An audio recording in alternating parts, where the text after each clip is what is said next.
അങ്ങനെ നമ്മൾ ഇന്ന് സംസാരിക്കാൻ പോകുന്നത് ഇന്ന് രാത്രി നടക്കാൻ പോകുന്ന ഈ സീസണിലെ അവസാന എൽ ക്ലാസിക്കയെ കുറിച്ചാണ്. റയൽ മാഡ്രിഡ് വേഴ്സസ് ബാഴ്സലോണയുടെ ഹോം ഗ്രൗണ്ട് ആയ ക്യാമ്പ് നൂവിൽ വെച്ച് നടക്കുന്ന മത്സരത്തിന് എല്ലാവരും മുറിയൊക്കെ ഒരുങ്ങിയ ഫാൻസ് ഫൈറ്റുകളൊക്കെ വളരെ കുറവാണ്. കാര്യങ്ങൾ എന്ന് പറഞ്ഞാൽ ഓൾറെഡി റയൽ മാഡ്രിഡിന്റെ ഡ്രസ്സിംഗ് റൂമിലുള്ള പ്രശ്നങ്ങൾ മെയിൻ ആയിട്ടുള്ള ഒരു ഇമ്പാക്ട് ഉണ്ടാക്കിയിട്ടുള്ളത്. കാരണം ഒരു വെല്ലുവിളികളും കാര്യങ്ങളൊന്നും രണ്ട് ഫാൻസിന്റെ ഭാഗത്തും റയൽ മാഡ്രിഡിനെ ഒരുപാട് ബാഴ്സ ഫാൻസുകൾ ട്രോളുന്നുണ്ടെന്നല്ലാതെ അവര് അവിടെ സിമ്പത്തറ്റിക് ആയിട്ടുള്ള കാര്യങ്ങൾ പറഞ്ഞ് ഇങ്ങനെ ക്ലബിന്റെ ഇത്രയും മോശം ടൈമിലൂടെ കടന്നു പോയിരിക്കുന്നുള്ള ന്യൂസുകളൊക്കെയാണ്. അത് കാരണം വലിയൊരു കോലാഹലമാണ്. പക്ഷെ എന്ത് തന്നെ ആയിക്കോട്ടെ, രാത്രി 12:30 ആകുമ്പോൾ ഫുട്ബോൾ ലോകം അല്ലെങ്കിൽ ഫുട്ബോൾ പ്രേമികൾ രണ്ട് തട്ടിലായിട്ട് റയലിനും ബാഴ്സയ്ക്കും വേണ്ടിയിട്ട് ഇരുന്ന കളി കാണുന്നുള്ള കാര്യം സംശയമൊന്നുമില്ല. അപ്പോൾ ഈ കളിയിൽ ഇമ്പോർട്ടന്റ് എന്ന് പറഞ്ഞാൽ റയൽ മാഡ്രിഡിന് ഭയങ്കര നിർണായകമാണ്. എന്താ കാരണം എന്ന് പറഞ്ഞാൽ അവർ രണ്ടാമത്തെ സീസണാണ് ട്രോഫിലെസ് ആയിട്ട് കടന്നുപോയിക്കൊണ്ടിരിക്കുന്നത്.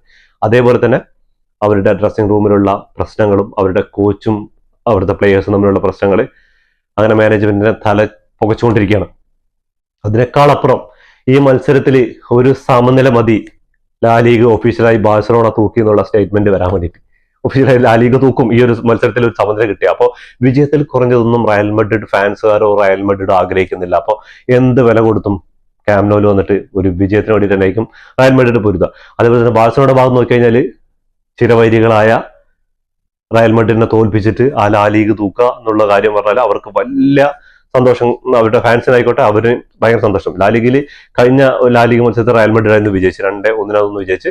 പക്ഷെ സൂപ്പർ കപ്പിൽ അവര് ഫൈനലിൽ റയലിനെ പരാജയപ്പെടുത്തിയിട്ട് ഒരു ട്രോഫി എടുത്തിട്ടുണ്ട് ഈ സീസണിൽ. അപ്പോൾ കഴിഞ്ഞ സീസൺ നോക്കി കഴിഞ്ഞാൽ 4 എൽ ക്ലാസിക്കോ തുടർച്ചയായിട്ട്, 2 Copa del Rey final, super എസ്പാനിയുടെ ഫൈനല്, 2 ലാ ലീഗ് മത്സരങ്ങൾ, അങ്ങനെ എല്ലാത്തിനും പരാജയപ്പെട്ടിട്ടാണ്, പരാജയപ്പെട്ടിട്ടാണ് റയൽ മാഡ്രിഡ്. അതേപോലെ ഒരു ഫ്രണ്ട്ലി മാച്ച് ഉണ്ടായത്. അങ്ങനെ 5 എൽ ക്ലാസിക്കോ പരാജയപ്പെട്ടിട്ടുണ്ടായിരുന്നു.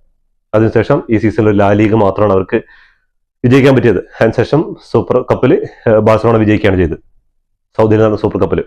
ഇനിയിപ്പോ അവസാനത്തെ എൽ ക്ലാസിക്ക് വരാൻ പോകണം.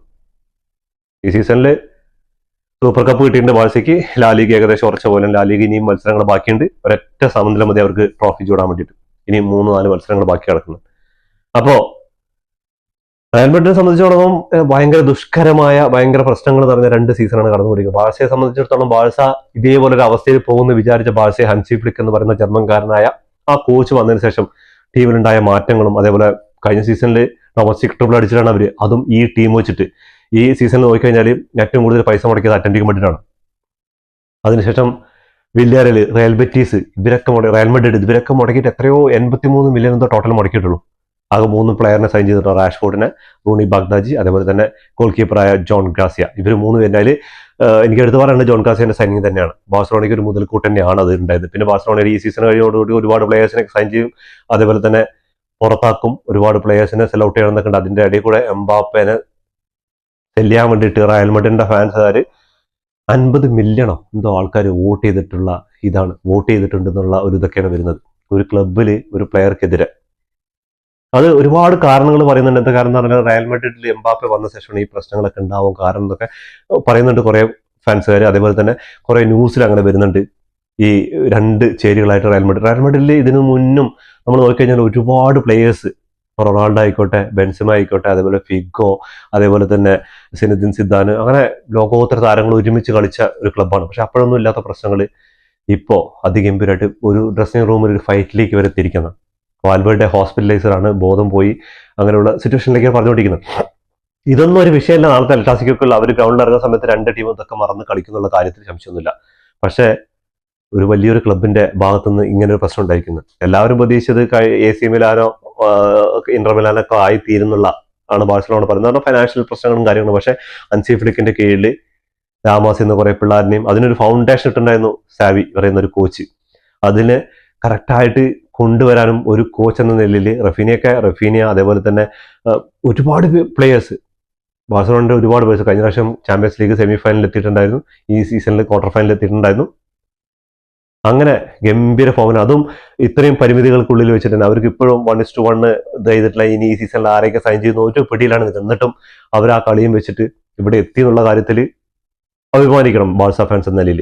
അങ്ങനെ ഒരു സിറ്റുവേഷനിലാണ് ഇപ്പോൾ ഒരു ചാമ്പ്യൻസ് ലീഗ് എന്നൊക്കെ 2 ടീമും പുറത്തായിരിക്കണം, അങ്ങനെ ഒരു ലാ ലീഗ് അവസാനമായിട്ട് ഒരു എൽ ക്ലാസിക്കോ വരുന്നത്. അപ്പോൾ എന്തായാലും വീറും വാശി ഒട്ടും കുറയില്ല. ഇതൊക്കെ അണിയറയിൽ പ്രശ്നങ്ങളും കാര്യങ്ങളൊക്കെ ഉണ്ടാവുമായിരിക്കും. പക്ഷെ എൽ ക്ലാസിക്കോ എന്ന് പറയുമ്പോൾ അതിലിപ്പോൾ നാളെ റയൽ ജയിക്കുകയാണെങ്കിൽ ബാഴ്സ ജയിക്കുകയാണെങ്കിലും 2 പേർക്കും ഇന്നത്തെ ഒരു മത്സരം, ഇന്ന് രാത്രി നടക്കാൻ പോകുന്ന ഒരു മത്സരം നിർണായകമാണ്. എന്താ കാരണം എന്ന് പറഞ്ഞാൽ ഒരു ആൾക്ക് ട്രോഫി കിട്ടാനുള്ള അവസരമാണ്, അയാൾക്ക് ഇന്ന് ട്രോഫി കൊടുക്കാതിരിക്കാനുള്ള എന്ത് പണിയെടുക്കാനും അവർ റെഡിയാണ്. അല്ലെങ്കിൽ കളി കഴിഞ്ഞിട്ട് ബാഴ്സയ്ക്ക് ഹാർഡ് ഓഫ് ഓണർ കൊടുക്കേണ്ടി വരും. അത് ചിലപ്പോൾ ചില പ്ലേയേഴ്സ് കൊടുക്കാതെ അന്ന് സൂപ്പർ കപ്പിൽ നടന്ന പോലെ എംബാപ്പെ കയറി വരാൻ പറഞ്ഞ പോലെയൊക്കെ പറഞ്ഞു തരും. പക്ഷെ മര്യാദ ഉള്ളവരാണെങ്കിൽ അത് കൊടുത്തിരിക്കണം. ഇതിനു മുമ്പ് ബാഴ്സ കൊടുത്തിട്ടുണ്ട്. റയൽ ഇങ്ങനെ ചാമ്പ്യൻസ് ലീഗും ലാലിഗൊക്കെ അടിച്ചിട്ട് വരുന്ന ഒരു സിനാരിയോ ഉണ്ടായിരുന്നു, ആ സമയത്ത് കൊടുത്തിട്ടുണ്ട്. അങ്ങനെ സംഭവിക്കുകയാണെങ്കിൽ ബാഴ്സ ഫാൻസ് ഒക്കെ ഹാപ്പി ആയിരിക്കും. അല്ലെങ്കിൽ നാളെ ഒറ്റ മത്സരം, ഇന്ന് രാത്രി നടക്കാൻ പോകുന്ന ഒരൊറ്റ മത്സരത്തിൽ റയൽ മാഡ്രിഡ് വിജയിച്ചിട്ട് ആ ഒരു ട്രോഫി കിട്ടുന്ന ആ ഒരു ക്യാമ്പ് നൗവിൽ വെച്ചിട്ട് ഉള്ള ആ ഒരു സെലിബ്രേഷനൊക്കെ ഒഴിവാക്കാൻ വേണ്ടിയിട്ട് അവർ നാളെ പൊരുതി തന്നെ ഇരിക്കും. പക്ഷേ രണ്ടുപേരിലെ ഏതെങ്കിലും ടീം ജയിക്കണം, അല്ലെങ്കിൽ സമനിലയാണെങ്കിലും ബാഴ്സയ്ക്ക് ഗുണമാണ്, ബാഴ്സ ട്രോഫി എടുക്കും. അപ്പോൾ എന്തായിരിക്കും നിങ്ങളുടെ അഭിപ്രായങ്ങൾ? എന്താ പറഞ്ഞാൽ 106 മത്സരങ്ങളാണ് എൽ ക്ലാസിക്കോ നേരിൽ മുട്ടിയപ്പോൾ റയലാണ് ഏറ്റവും മുന്നിൽ നിൽക്കുന്നത്. തൊട്ട് പിന്നിൽ തന്നെ 105 മത്സരങ്ങളുണ്ട്. ഇനി 106 107 ആക്കോ അതോ 105 106 ആക്കിയിട്ട് രണ്ടുപേരും സമനിലയാവും എന്നുള്ള മത്സരത്തിൽ കണ്ടറിയാം. അപ്പോൾ ഞാനതിനെ കുറിച്ചൊന്നും ഒരു പ്രൊഡിക്ഷൻ ഇല്ല. എന്താ കാരണം എന്ന് പറഞ്ഞാൽ ബാഴ്സലോണയിൽ പ്രശ്നങ്ങളൊന്നും ഇല്ലാതെ ഇപ്പോൾ റഫീനെ തിരിച്ചു വരും. റഫീനെ ചിലപ്പോൾ സെക്കൻഡ് ഹാഫിലേക്ക് ആയിരിക്കും ഉണ്ടാവുക, പക്ഷേ റഫീനെ തിരിച്ചു വരും, സ്ക്വാഡിൽ ഉണ്ടാവും എന്ന് പറയുന്നുണ്ട്. റയലിന്റെ കാര്യത്തിൽ ഒരു പിടിയില്ല. വാൽവർഡി ഉണ്ടാവും, ഷ്യൂമിനി ഉണ്ടാവും. അവർക്കൊക്കെ 50 മില്യൺ ആണ്, 1 മില്യൺ ആണ് അവർക്ക് ഫൈനായിട്ട് രണ്ടാൾക്കും കൂടി കൊടുത്തിട്ടുള്ളത്. അപ്പോൾ ഇതൊക്കെ മറികടന്നിട്ട് ഇനി ഈ കോച്ച് ഉണ്ടല്ലോ, ആള് എങ്ങനെയായിരിക്കും നാളത്തെ ഒരു സ്റ്റാർട്ടിങ്ങിൽ ഇറക്കുക, നാളത്തെ ഒരു മത്സരത്തിന് എങ്ങനെയായിരിക്കും റയൽ ഫാൻസ് വൈകാരികമായിട്ട് കാണുക, അതൊക്കെ ഭയങ്കര നാളത്തെ ആ ഒരു കളിയിൽ എംബാപ്പെ കളിക്കാൻ ഇറങ്ങുമെന്നുള്ള കാര്യം, അങ്ങനെ ഒരുപാട് കാര്യങ്ങളുണ്ട്. അപ്പം എന്തായാലും തീപ്പാറിയ ഒരു പോരാട്ടമാണ് നമ്മളൊക്കെ കാത്തിരിക്കുന്നത്. ഇതൊക്കെ വിടുക, കളി അങ്ങോട്ട് എന്താ പറയുക, തീയായിട്ട് അങ്ങോട്ട് മുന്നോട്ട് കൊണ്ടുപോകാം. അതിനുവേണ്ടി തന്നെ കാത്തിരിക്കുന്നു. അപ്പോൾ ഈ മത്സരത്തിൽ ആരായിരിക്കും വിജയിക്കുക, എത്ര ഗോൾ നിങ്ങൾ കമന്റ് ബോക്സിൽ കമന്റ് ചെയ്യുക. ഇതോടുകൂടി വീഡിയോ അവസാനിക്കുന്നു. ഫുട്ബോൾ ലോകത്തെ പുതിയ വിശേഷങ്ങളുമായി വീണ്ടും കാണാം. ഈ വീഡിയോ ഇഷ്ടപ്പെട്ടാൽ ലൈക്ക് ചെയ്യുക, ഷെയർ ചെയ്യുക, സബ്സ്ക്രൈബ് ചെയ്യുക.